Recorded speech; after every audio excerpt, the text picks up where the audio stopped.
discuss the implications of the Bribery Act for football in particular and for sports in general. And with me to cast some light into the foggy darkness are Matt Scott, who's a writer from The Guardian, Jeff Mesher from accountants Grant Thornton, Mel Steen, who's chairman of the Association of Football Agents, Alan Watts, together with Peter Burrell, both from Herbert Smith Solicitors, who are also our hosts today, so thanks very much in advance to them. And it seems to me, at least, that there are kind of two defining main areas that we're going to talk about, with much in between.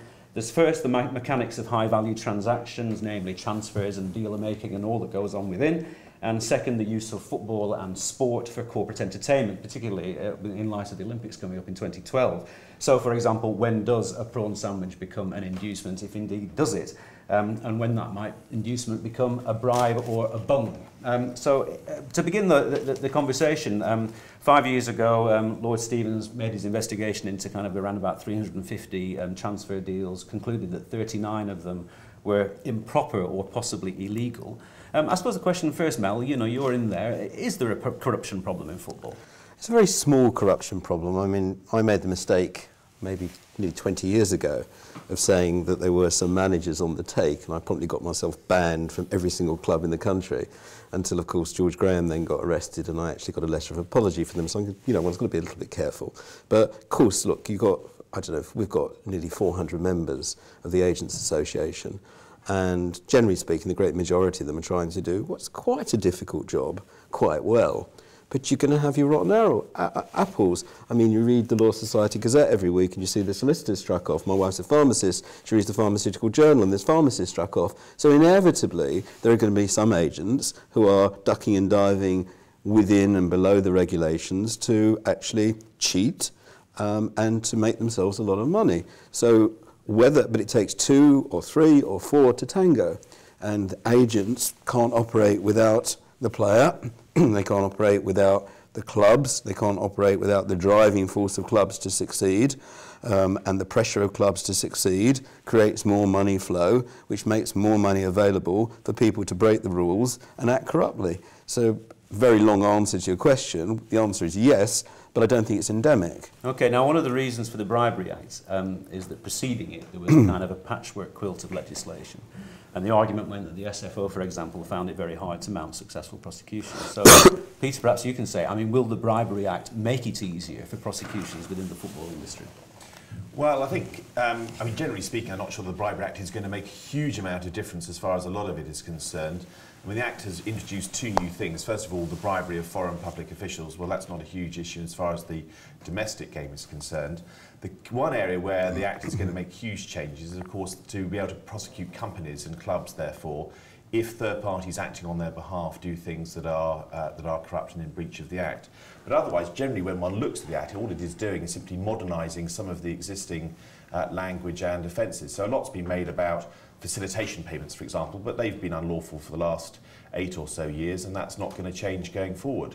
A lot has been made about hospitality, but in theory, if you take someone out for a very lavish lunch, you could be guilty of an offence today, and you'll be guilty of an offence under the new regime. So not a huge amount of change, apart from the much easier for the SFO to bring the clubs to book if there are any corrupt acts on their behalf. Now, one of the things that strikes you when you read the account of Lord Stevens' investigation is the fact that very often the perception amongst people who are being investigated was that there wasn't anything being done that was wrong. So is there a kind of a culture problem, do you think, Matt, that things are done because it's wheeling and dealing and ducking and diving and it's seen to be just part of the fabric of football?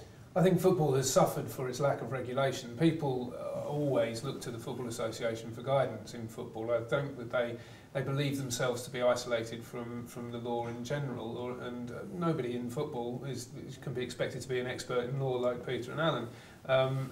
Therefore, when they've looked to a very loose regulatory regime as imposed by FIFA in the past, it's been very difficult for them to actually get that guidance from anywhere. So increasingly, though, the law is extending into the football world, and I think that people are more and more aware of that today. So I think that this won't come as too much of a surprise to most of the people who run football activities commercially, because football clubs are increasingly professional these days than they were in the last century. So I think that they probably will be fairly well prepared. And yet football gave us the word bung and it gave us tapping up. I mean, is there a kind of a perception out there amongst the public, you think, that actually the game is bent?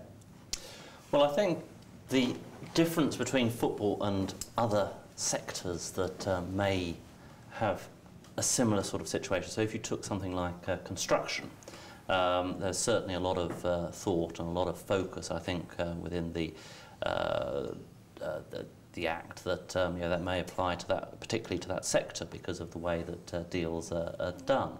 I think the difference with football is the huge glare of the media on it. So that any transgression can be seen and multiplied.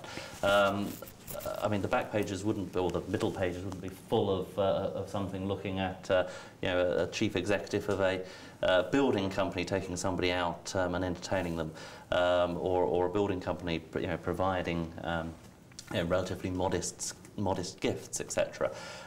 So I think that's one of the things that makes a real difference, is the spotlight that's on the spot. Please go ahead. Do you think there's also a public perception that football can't regulate itself, that the public doesn't perceive it as capable of regulating itself? Yes, and I don't think that's just limited to the financial side of things. I think it's broader than that. I think it involves issues such as fair play, and I think it brings into the whole mix issues about football's at the very top being paid huge amounts of money, and how the fans, the average everyday fan who goes, and the difference between what they're earning a year and what some of those players are earning per week. And I think that's all bundled in together to create a perception of something which is different, as a it's not a business, or it's not the same as other forms of business. It's quite a special business, part entertainment, part commercial, part egos. It's just something which is quite different. But that glare of the media, it does raise the other issue, doesn't it? Which is that if the Act is to have teeth, it's got to be seen to be working. And you made the point that that one might expect a high-profile prosecution of a football club. Now, I mean, in one sense, that sounds as if the Act will have to play the media game as well. But do you think that's a very realistic possibility? I think that is a possibility. Investigating authorities generally come under pressure to get results, and just as in other walks of life, demonstrating performance can be important. So something which is high profile, will be guaranteed coverage, may well be something that those prosecuting and investigating authorities look to deal with. See, the interesting thing is, first of all, the public don't care. I mean, all the public care about is whether their team wins. Don't care how the player got there, who got the money. The players don't actually care either in many ways. I mean, I remember one very publicised case last year, where one particular player found out, or some newspaper discovered that his agent had received £1 million more than he should have done. The players, I don't care. I'm at the club, got where I want to be, I've got my salary, whatever he got, it's up to him. Yeah, but in fairness, don't you think, though, that in fairness, though, that there are football fans who, if they think that money is being spirited from one offshore account to another offshore account as part of some kind of bung deal, they think, well, at the end of the day, that's reflected in the price of my season ticket. I think increasingly the media is now putting it under the microscope, and I think that fans are increasingly sophisticated. It's the sort of, I make a living by talking about the business of football. No, you make a living by causing trouble in the world of football. And, turning over a few stones, perhaps, but and I think that there is a market for that today. I think that increasingly there is a way of disseminating that because of the social media element, and fans are more and more connected. I think that it's actually becoming more disseminated among the fans. Yeah, but Matt, there's a market for a footballer sleeping with 3 girls in one night. But at the end of the day, the world carries on turning, and it doesn't matter. But in terms of actually applying this, and that's what I was actually starting to say. The interesting thing is, in October, FIFA was about to abandon the agents' regulations, which meant that the agents, and whom, obviously I'm here representing, if you like, were going to become totally unregulated. And there was a new band of brothers going to join football representation called intermediaries. Totally unregulated. You two are okay because, you're lawyers, and like me, you can be a registered lawyer without any kind of exams. Matt, you can now become an intermediary. You can go off and represent players without any, virtually no insurance, it would appear. That is on ice for the moment because they're reviewing, but it will happen eventually. Now, at that point, we've got the FA sitting there, which has got this huge top-heavy and David Newton was going to be here today, and it's a shame he's not, because David and I got on very well, but there's this huge top-heavy regulatory part of them. They've got loads of lawyers there, they've got a whole regulatory division. What are they going to find to regulate when there's no regulation anymore? Because it seems to me, and it seems to the FA, and I've been having a dialogue with them, that when FIFA says, end of regulation, boys, it may well be that the FA can't regulate. We at the AFA want to self-regulate, but that's a different story and a different debate.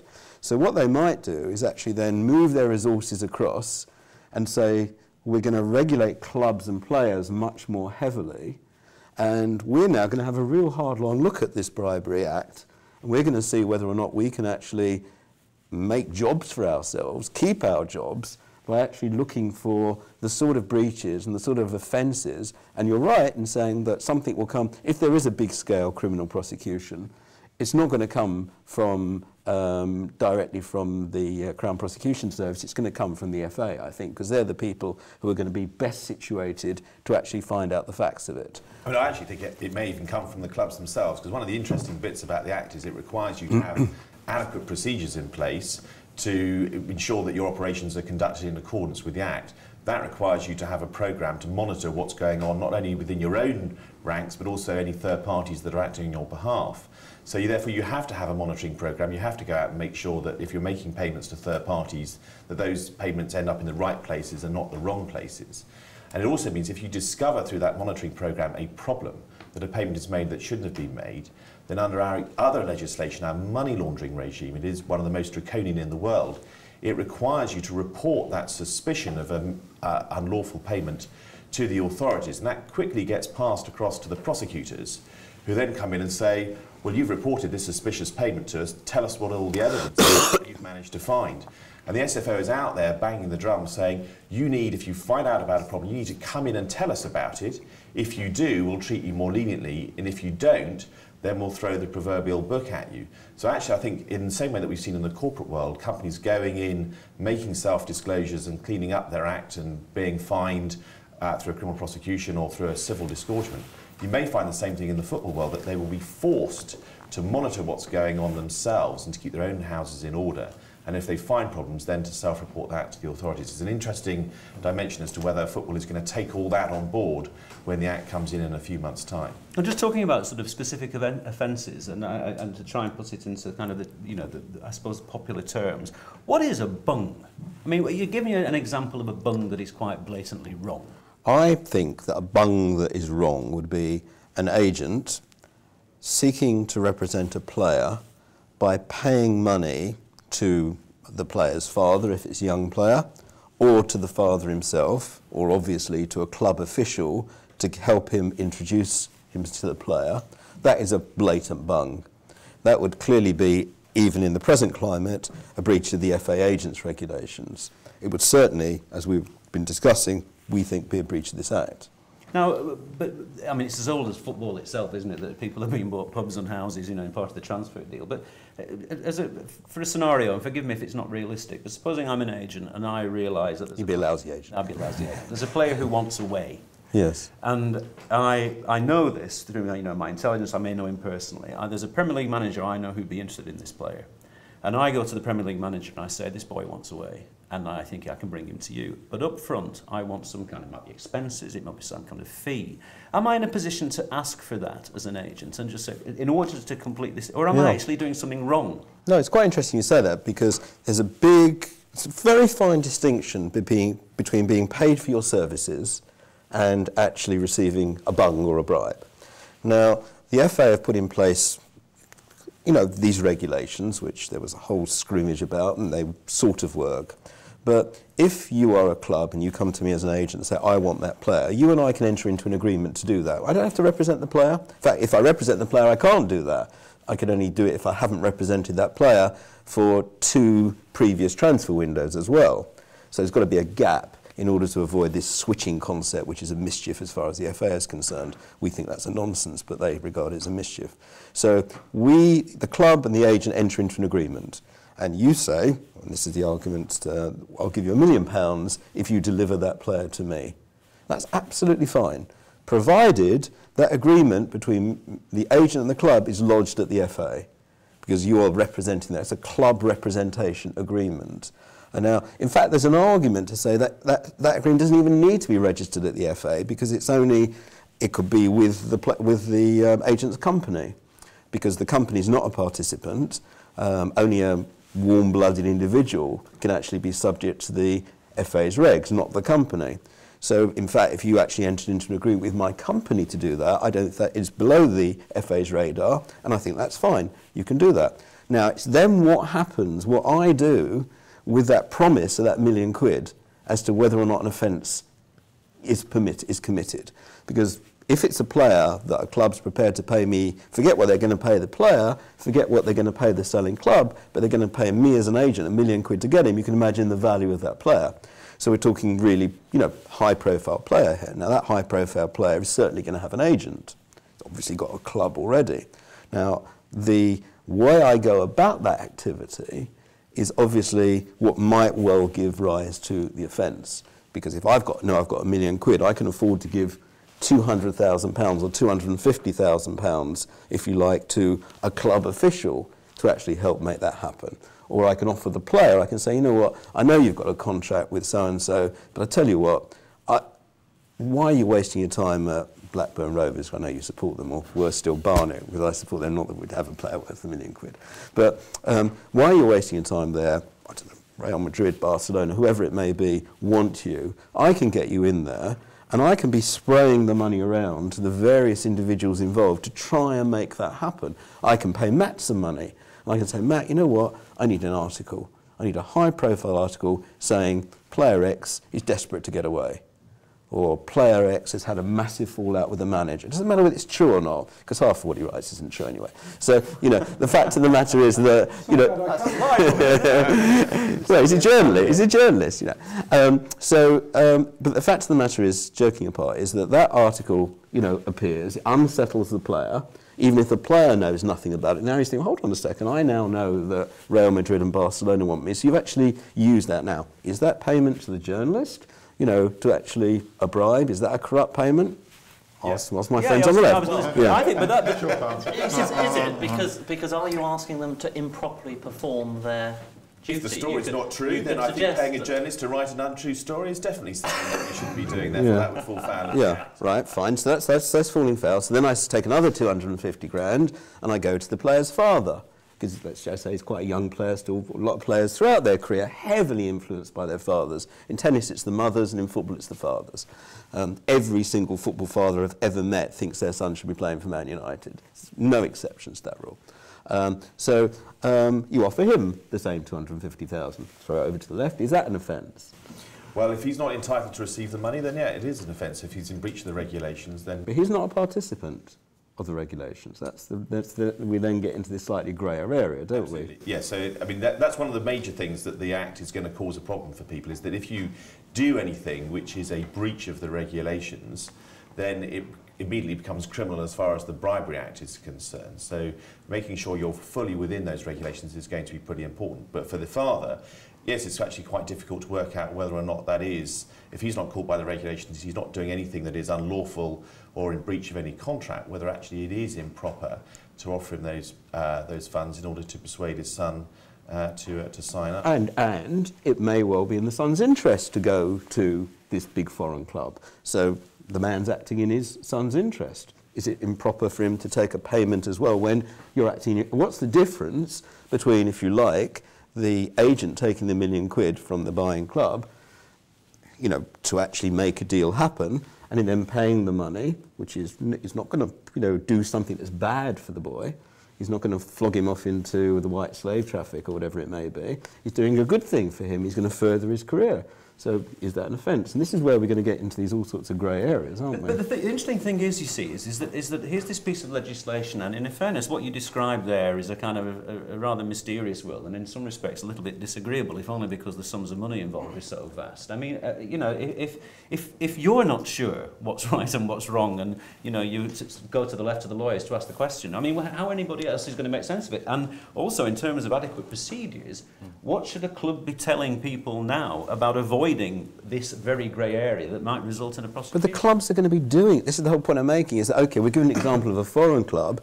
You really think an English club who's hot on the heels of a young emerging player at a smaller club isn't going to be paying somebody to make that deal happen. Everyone says, why do clubs need agents? Why can't they do it themselves? Why can't chief executive of Club X phone the chief executive of Club Y and make it happen? The fact of the matter is, it doesn't work that way. Why, Mel? Why?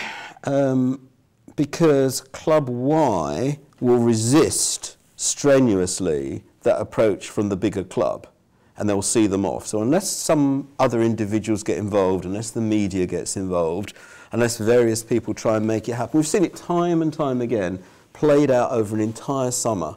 Will he go? Won't he go? Will he stay? Will he show loyalty? Will he kiss the badge? We see it all the time. But the agents make it happen. Now, is that wrong? No. Well, the agents are often induced to make it happen because they're getting a cut of the transfer. No, they don't get a cut. No, they don't get a cut. Let's put this absolutely right. They don't get a percentage of the transfer fee, ever. You can't, went out years ago. So you don't get any of that, but you'll get a fee or you'll get a percentage of the player's salary. But for an agent, is it more financially, is it better financially for their player to stay within one club or to move around to different clubs? It depends which the club is. I mean, you know, again, looking at specifics, you know, if we look at the Rooney situation, at the end of the day, Rooney did a much, much better deal at Manchester United because his agent had actually made a broad perception into the world that he was about to move on. So in that case, you can say that's the agent doing his business. He's doing his job. For his client. He's doing his job. Now, I think the issue for, and we're sort of, there's a bit about what are the morals of sport, and there's a bit about how that may be affected by this act. I think the big issue for football is one of transparency. Because, you know, Mel, I've got to take issue with you saying, well, actually, supporters don't care. Supporters don't care if their club's doing well, that's certainly right. But they may be rather disappointed if another club has got competitive advantage through doing things in an unfair manner. And also, I suspect if you spoke to fans of clubs like Portsmouth, who might feel that because things hadn't been run properly, I'm not saying that that's necessarily the case, but you know, clubs, if they have that fans, if they have that perception that money has somehow been squandered, whether it be through you know, changes of ownership or fees to agents or pay to players even, which is probably the biggest amount of cash that goes out of the football business, then I think those fans will be concerned and will be upset with. They'll be disappointed, and then they'll get a new hero. Yeah, but let me just say, but if that's quite belittling, actually. Yeah. Mel. I mean, I don't. But I think increasingly fans are seeing a direct linear link between the amount that they pay every Saturday to go and watch the football, or at the moment here we are in March and season ticket renewal forms are landing on people's doormats at a time when they have decreasing amount of spare cash to spend, and there is inflation in that, and they see a direct link between what goes into the player's pocket and the agent's pocket, because it is necessary, as you've admitted already, the agent is very important in inflating the wages and the wage inflation spiral in football is a very dangerous thing, and I think that football fans recognise that, and I think that agents are increasingly. But what's causing the increase in the wages? Isn't it rare commodity that the best players will always get paid the most, but also where you've got clubs who are owned by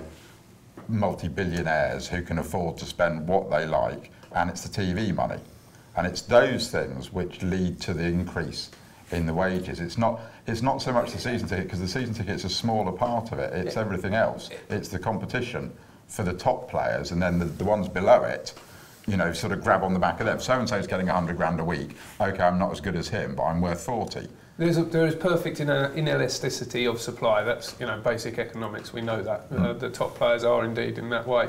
But there are also very many incentives which are skewed.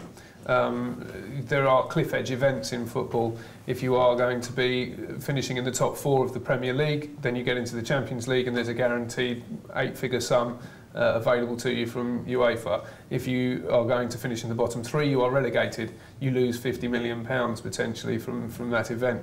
That is what drives it. But equally, as Mel has talked about, when Paul Stretford is doing his job by Wayne Rooney, he is also doing his job by himself. It is necessary for him that link between the agent's salary and the player's salary is also causing a wage inflation spiral in football. And it is already 67% of all revenues in football in the Premier League goes to the players. At clubs like Manchester City, who was cited earlier, it goes up to 120, 140, perhaps 150%. That's completely unsustainable. You're right about the trillionaires owning football. That's absolutely right. There's a stretch effect. But this Act, actually, hopefully, if it's enforced properly, might manage to make things more transparent, which is so important.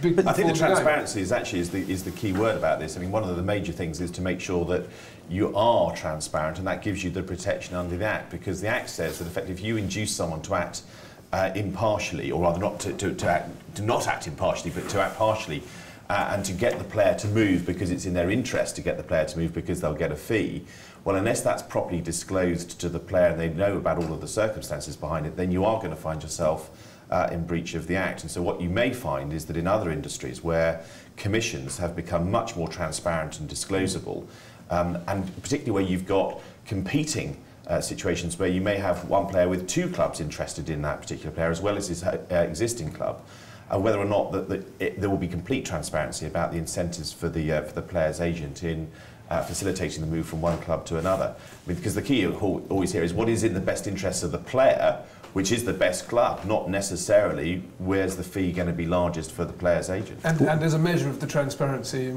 that football enjoys or otherwise. If you were to phone the Football Association and say who represents player Y, England player Y or Barnet player X, they will not tell you who the agent is. Now, if they're not even going to disclose that amount of information, then it gives you an indication of how difficult it is going to be to break through the opacity and obfuscation. Well, I think there's a data protection issue on that, but the fact of the matter is that I think there is transparency. There's much, much more transparency than there ever was in the world of football transfers.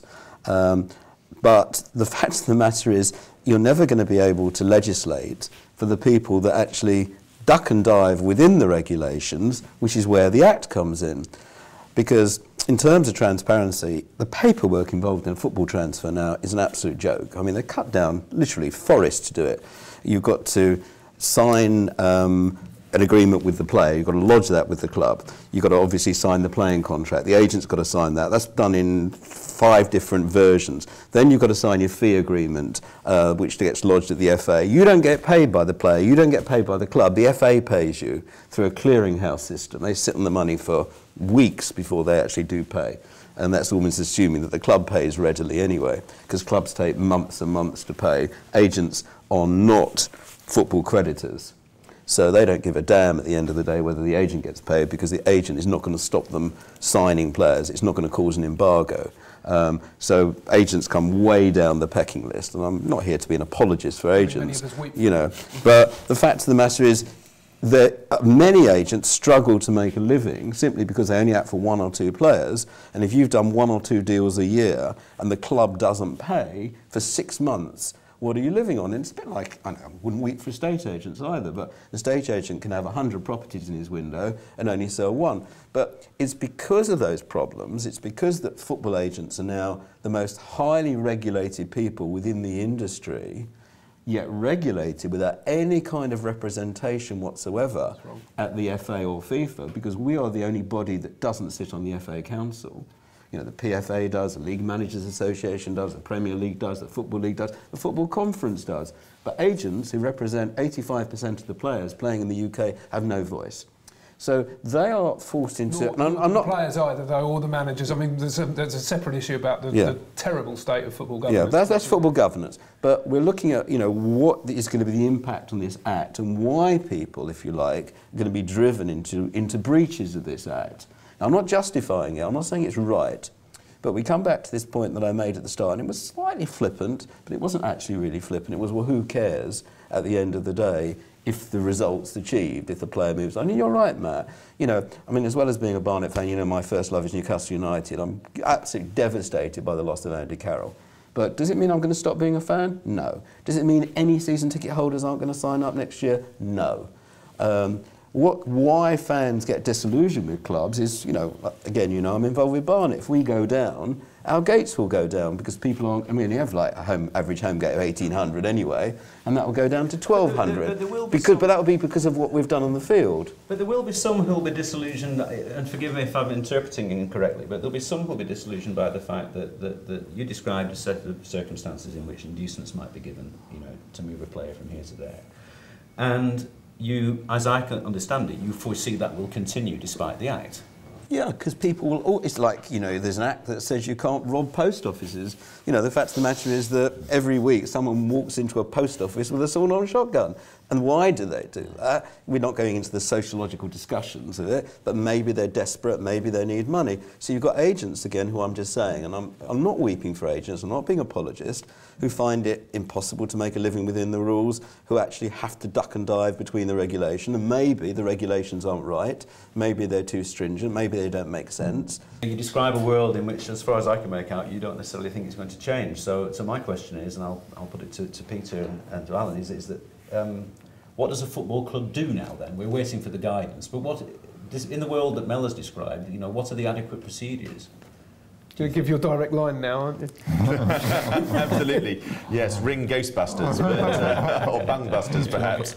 But no, I think as far as the clubs are concerned, obviously they need to look at their relationships with these third parties. They're the ones that are at risk, that if these bungs are paid by third parties who are acting on their behalf, then they will be the ones that the SFO will go for, as well as the individuals. And the reason why they'll go for them is because they have the deepest pockets. And it might be that they have a direct relationship with the agent. It may be that they have a relationship through a corporate that actually then employs the agents themselves. But in all those circumstances, they'll need to make sure that through their contracts and through training, that the people who are acting on their behalf understand what this Act means in practice, and that they are complying with it and that they are behaving within the regulations, because if they don't, then that's going to come back and haunt the club. So adequate procedures means having a policy in place, having training in place, having commercial arrangements in place such that you can control the fees and you understand what is actually happening to them. And in other industries it is commonplace for corporates to have audit rights over their agents and intermediaries and say that once a year we're going to come in and we're going to audit your bank account and we're going to find out we gave you £1 million, what did you do with it? And if it's gone to your Swiss bank account, then we're going to want to look at your Swiss bank account details and find out what came out of that. And that's, I think, going to be an interesting part about all of this, which is how that then starts to have an impact on those who are ducking and diving, as you said, and not necessarily complying straight with the regulations and the Act. Is that going to be scarier than the present penalties that face a club that's been found to break the rules in relation to a transaction of points deductions? Now, it's very hard to remember a club that's, apart from obviously the Tevez situation and West Ham argument, you get clubs docked 10 points for fine, for obviously going into administration. I can't remember, Matt, maybe you can remind me if it's happened, a club actually being docked points for making illegal payments to an agent to make a transaction happen in breach of the agent. No. Never happened. But are we saying that any club has never made a payment in breach of... No, actually that's wrong. Luton did. They received... Oh, Luton, sorry, you're absolutely 10 right. points Yeah, it was part of the dealing Luton, with it was part of the the Luton illicit situation. agent. You're absolutely right. I mean, Luton had a slush fund, a parallel slush fund, from which they paid agents which would never actually hit the radar. So you're right. Was that the Mike Newell story? Yeah, that was the Mike Newell Well, you story. talk about penalties. I mean, obviously, for the individuals who are involved, then that's a sentence of imprisonment, and we are now seeing successful prosecutions for bribery in this jurisdiction. But from a club, obviously, that can't go to jail. So the question then is, where does that leave you as far as a fine is concerned? These fines are unlimited fines, and just recently, last year, a very senior judge from the Court of Appeal came down to the Crown Court and said, look, bribery and corruption is the most serious form of corporate offending that there is. It's much more serious than health and safety breaches, that we in the UK are a bit light on this as far as penalties are concerned, and that our fines should be closer to the size of fines that you see in the US. Well, if you're asking me, would a club be worried about a £100 or £200 million fine for a serious issue of bribery and corruption? Yeah, it would be. Now, I'm not saying it's going to go straight to 100 million or 200 million, but these are going to be sizable fines going forward, I suspect. I think the other issue is that if adequate procedures aren't in place, then key people within the senior management could look at facing imprisonment. Under the way the Act is drafted. Yeah, it's probably more they're going to have to know about actually what was going on and have approved it, rather than simply the failure to have the adequate procedures. It's one of the small holes that there is. If there's any hole in this Act... But I think the key thing for clubs, which is the real difference, and Peter, you touched on this, that actually there's a lot of legislation already here, and a lot of the things which would fall foul of the Act is already illegal. The key thing here is that clubs have to take this seriously, and they have to assess their risks. They have to look at what they're doing and understand where there may be issues that they have to tighten up on. And if that begins to lead to some more transparency in this world, and there has been some advancement in terms of transparency. I mean, to give so the agents their due, at least agents' fees are now being published, aren't they? For I think it's the Championship and below by club. Premier League as well. Premier League now as well. Everyone Just publishes started them, the Premier League, hasn't it? I mean, so those sorts of Very steps modest are they are too.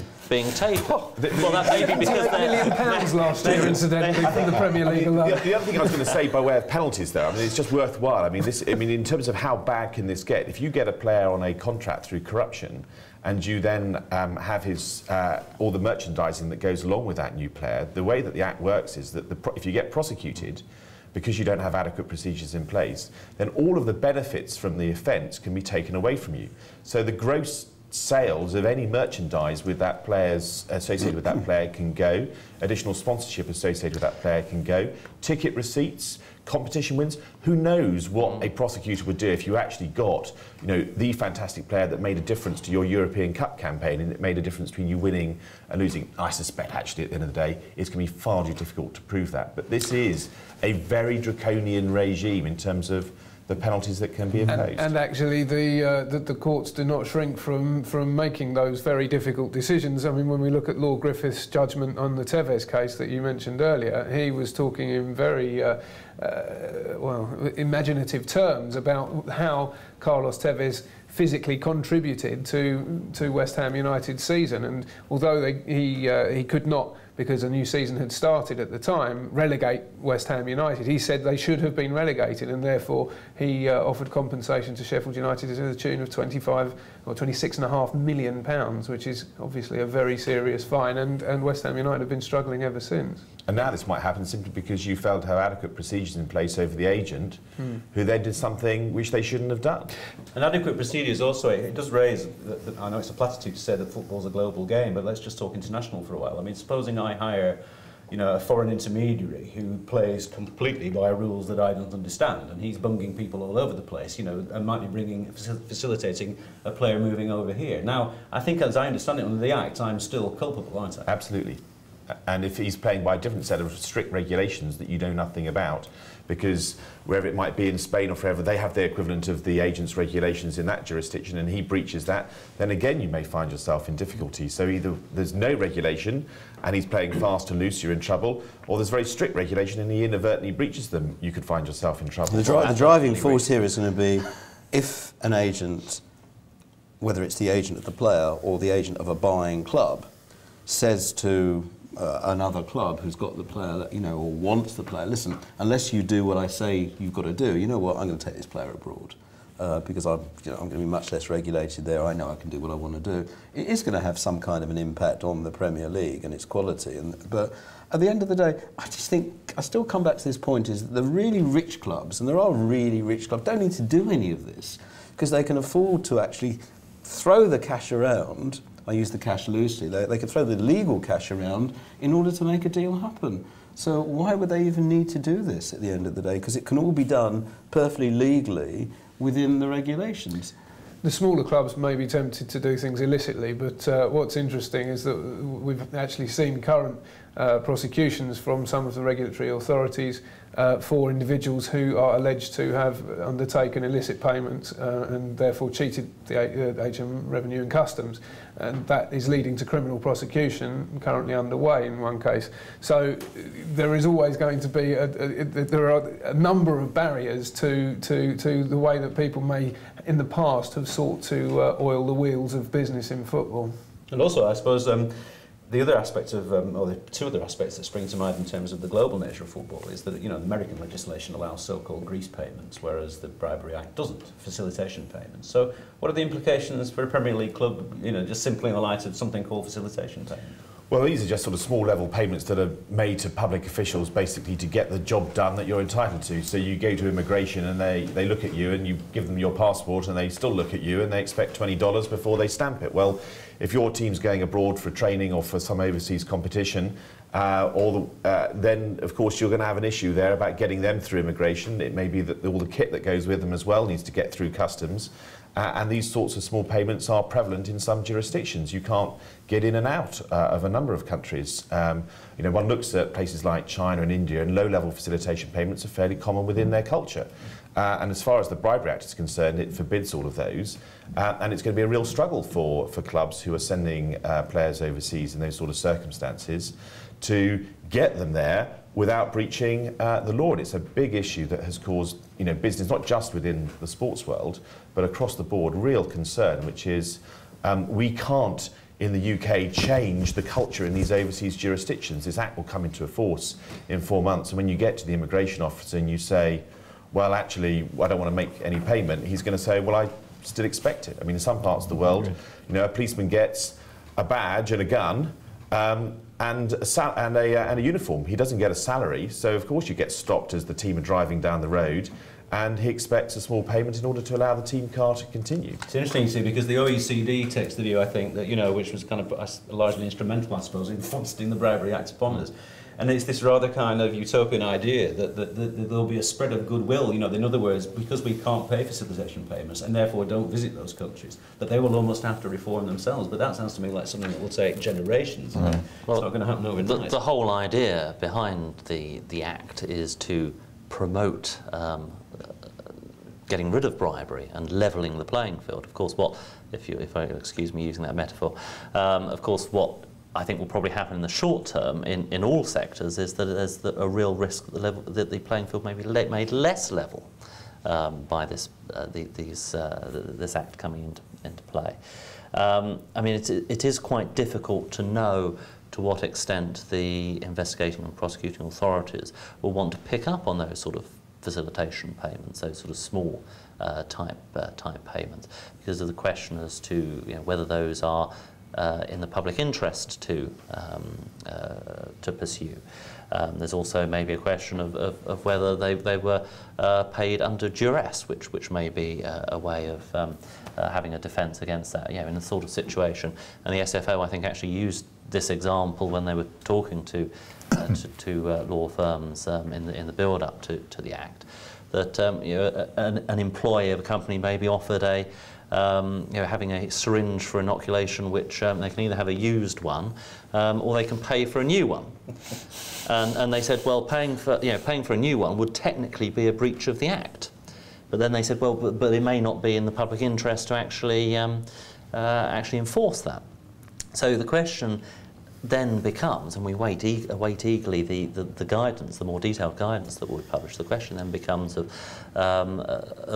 how one interprets what is basically a potentially widely interpreted act, and when it's going to be applied and when it isn't going to be applied. I think current criminal proceedings give us some guide on that, in as much as having spoken to HMRC about, you know, why this time, why are you proceeding in this case when there's always been many allegations sweeping around about the activities of football and its officials, and they said if there is the public interest test, but also if there is a very strong deterrent message. And here we are with some new legislation that if there is an in flagrante breach of it, I think that we could see them actually rousing themselves, the statutory authorities rousing themselves in this case. Well, there's no doubt from the agent's perspective. I mean, if this Act is properly enforced and does create the level playing field, it will be very welcomed, because as I've just said before, is the great majority of the agents are not in a position of being able to get the bungs to make the deals happen. They're going out there and they're pitching to get a player to sign for them on the basis of, you know, what they can do for the player, how good they are, what their track record is. They're not in a position to give the player's dad a car or to buy the player a holiday in the Maldives or whatever it may be. So that's very welcoming. And I don't see that there's going to be an enormous amount of resistance from my members. I've got a general meeting of the AFA, the Association of Football Agents, tomorrow, where I'm going to talk about this and see what their views are about it. But I think generally speaking, I say, yeah, that's good, we like that. You know, that helps us, because that is going to help the great majority, the great majority who don't act for, you know, the greyish foreign players, who don't act for the superstars. But if you act for a superstar, you don't need this Act. You know, because that's just, you're going to make enough money comfortably without doing anything in breach of the rules. But the problem, as I just said, you've got is the people who are acting outside. They don't even need to be agents. They can be just acting out there as fixers, as people who just come to a club and, I'll make it happen. Obviously, you know, we're going live. I'm not going to mention any names, but there are people out there who are not regulated by any authority whatsoever, whose names are constantly in the press as being people who make things happen in the world of football. If this Act actually stops them making those things happen, great from our perspective. One final sort of area about deal making. Where does the Act leave us, you know, following the unhappy outcome of the 2018 World Cup bid? Where does the Act place us in terms of dealership with bodies like FIFA, do you think? Well, we were having a discussion about this earlier, about whether or not FIFA is a public official. Obviously, the Act is aimed at not just public officials, it applies to commercial enterprises as well, and then there are specific offences aimed at public officials which are easier to commit. I don't think FIFA actually is a public international organisation as far as the Act is concerned, but clearly representatives of FIFA are sports ministers from their relevant governments. And if they were ever improperly incentivised to vote in a particular way, then if an English person is doing that, then they're going to commit an offence under the Act. Just change gears slightly. I mean, in previous roundtables, we've talked a lot about corporate hospitality, and we probably exhausted the subject. But there was an interesting piece, and I forget, unfortunately, the journalist who wrote it, about the advent of the 2012 Olympics, pointing out that some of the packages are going to cost businesses £270,000 before you can sit down at the opening ceremony and whatever. So, in the context of the Act, you know, there is this question: when does hospitality become lavish? Is that going to be defined as lavish? Well, that's a very good question. Again, it's a question of interpretation and degree. Whether that particularly is defined as lavish, I wouldn't want to give you an answer. What I would say is because no one's invited you. Yeah, well, I haven't spoken to my legal advisor yet. What I would say is that I'm aware of a number of businesses and companies who have taken the decision, because of the level of expenditure required for entertaining the Olympics, that they will not take those sorts of packages. And I think that's not just about the Act, actually. I think maybe to some extent it's about that, and certain organisations have really been very careful about what they have done in terms of accepting and giving entertaining. But I think it's also because of, in this economic environment that we're in now, for business to spend that sort of money could give rise to, in whatever sector, could give rise to bad publicity generally. So I think there's going to be a squeeze on that, but not just because of the Act. The question then becomes, well, you know, in terms of normal, everyday business and relationship building, etc., what is okay and what is not okay? And I hope that in the guidance that will be published, there'll be some more clarity over how that will work and what is okay and what isn't. So, you know, taking somebody to the football and entertaining them, you know, will be, I suspect, fine. But you know, maybe flying a client from from abroad, first class, putting them up for a week in a 5-star hotel, taking them to a game and giving their wives lots of presents, may not, that may fall foul. So it's going to be a question of degree, and I think the difficult thing is going to be where that line is drawn. It seems to me, I have to say, is that one of the things that's emerged in the context of corporate hospitality of these roundtables is, frankly, for most businesses, I mean, I'm forgetting the Olympics as a special example, it is actually a question of common sense, isn't it? Mm. Yeah.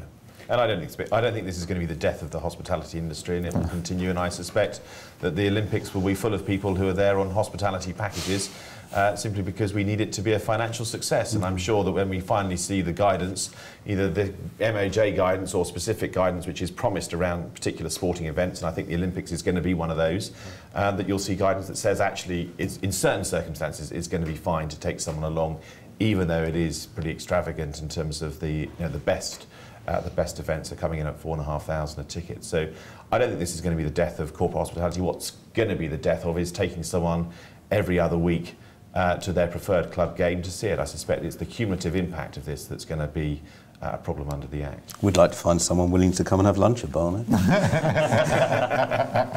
You never know. Anyway, gentlemen, I know some of you indeed are very, very pushed for time. Thank you very much for your attendance today. Thank you very much for your hospitality, gentlemen. Well, maybe that's the wrong word to use, I don't know. That's right, we're not joking. And thank you above all for watching. Thank you.